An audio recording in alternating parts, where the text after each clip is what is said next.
তুমি আসবে বলে,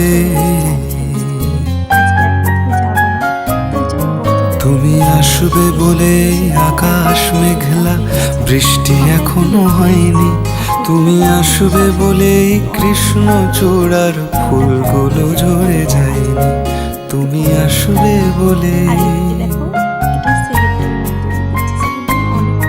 তুমি আসবে বলে অন্ধকানায় বসে আছে গান গায়নি। তুমি আসবে বলে অন্ধকানায় বসে আছে গান গায়নি। তুমি আসবে বলে চৌরাস্তার পুলিশটা ঘুষ খায়নি। তুমি আসবে বলে,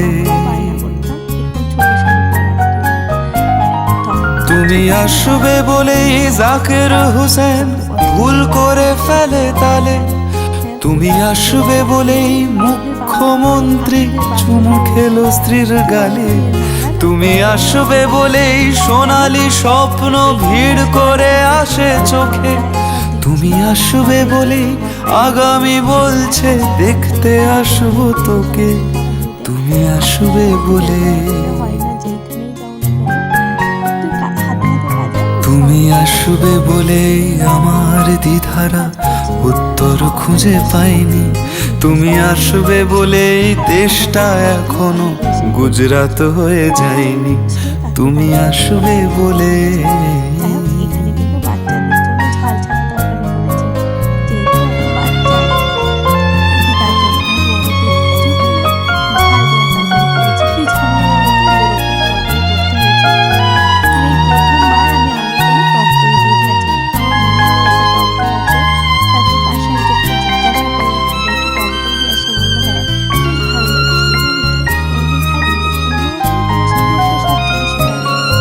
তুমি আসবে বলেই সন্ত্রাসবাদ গুটিয়ে নিয়েছে থাবা।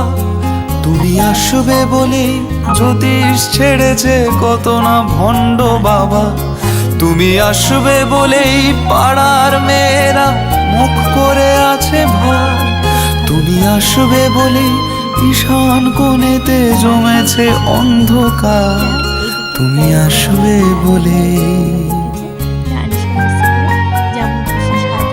তুমি আসবে বলেই বখাটে ছেলেটা শীষ দিতে দিতে দেয়নি।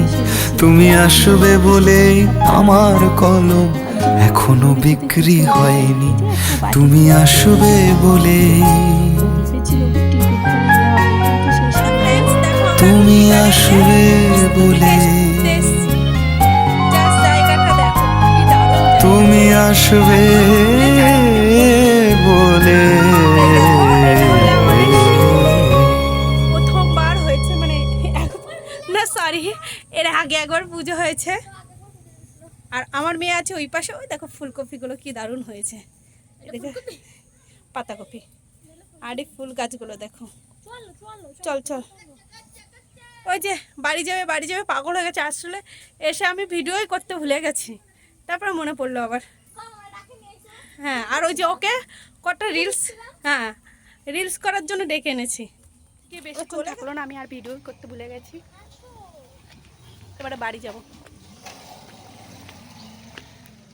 যাবার সময় দেখলাম যে আমার মেয়ে এইভাবে সুড়সুড়ি খাচ্ছে শাড়ি পরে, আমাকে ডাকলো, আমি আবার এদিকে এলাম। এটা হলো এখানে হাই স্কুল বলে, আমাদের বাড়ির কাছেই একদম প্রাইমারি স্কুল, অঙ্গনারী স্কুল।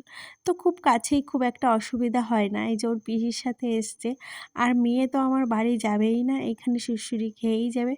আমি যদিও অতক্ষণ থাকবো না, তার জন্য আমি চলে যাচ্ছিলাম আর কি। বারবার ওকে বলছিলাম চল চল, কিন্তু কি আমার মেয়ে কোনো কথাই শুনছিল না। আজকে ওর বাবার সাথেও আমার একটু ঝামেলা হয়েছে সরস্বতী পুজোর দিন। এরকম যদি ঝামেলা হয় কেমন মন খারাপ হয়ে যায়, তাই না? যাই হোক, এবারে একটু দেখি সোজা হয়ে যাচ্ছে কি সুন্দর। হ্যাঁ, ওদের স্কুল, আমাদের স্কুল না। তো এই ফার্স্ট টাইম ঢুকলাম। কেন মেয়ে না বলে কি স্কুল না? একদিন তো পড়েছি, তাই না? যাই হোক, এখন বাড়ি যাব, ড্রেসটা চেঞ্জ করবো। আর সব থেকে দুঃখের বিষয়, একটা ভালো গানের রিলস করেছিলাম, সেটা ড্রাপে রাখিনি, ডিলিট করে দিয়েছি। মনটা ভীষণ খারাপ লাগছে। যাই হোক, প্রথমবার এবারে বিয়ের পর আমি এই যে এইখানে এলাম, মানে এর আগে কোনোদিনও এই স্কুলটায় ঢুকিনি। যাবার সময় আমাদের সামনে ক্লাবে পুজো হয়েছিল, তো সেখানে প্রসাদ দিচ্ছিল, সেখানে প্রসাদ নিতে ঢুকেছিলাম আর কি। যদিও আমি প্রসাদ খাই না খুব একটা ভালো, মানে একটা দুটো খাই, যেমন শসা ভীষণ ভালো খাই, তো এই একটা দুটো জিনিসের জন্য আর কি আসি। যাই হোক, এদিকে দেখো আমার মেয়েও চলে এসছে আর কি প্রসাদ খাওয়ার জন্য।